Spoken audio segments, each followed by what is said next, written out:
হে everyone, তো আজকে একটু ঘুম থেকে উঠতে একটু দেরি হয়ে গেল, মানে দুপুর একটা প্রায়। তো এরপর আমি সোজা চলে যাই গোসল করতে। দেন আজকে একটু শ্যাম্পু করলাম, এরপর গোসল করে চলে আসলাম জোহরের নামাজটা আদায় করতে। দেন চলে গেলাম রান্নাঘরে। কিছু গ্রোসারি এলোমেলো ছিল, এগুলো একটু গুছিয়ে নেওয়া দরকার ছিল, তাই ওগুলো আমি একটু গুছিয়ে রাখছিলাম।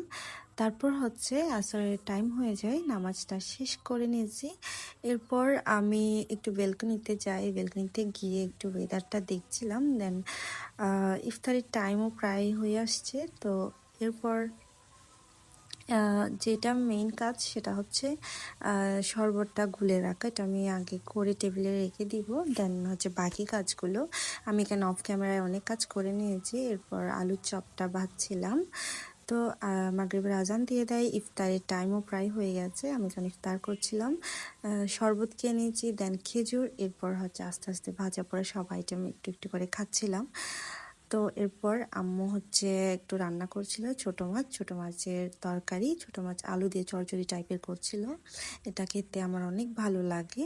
তারপর রাতে এশারের নামাজটা পড়ে একটু সেমাই খেলাম। তো আজকের ভিডিওটা এই পর্যন্তই। বাই, সবাই ভালো থাকবেন।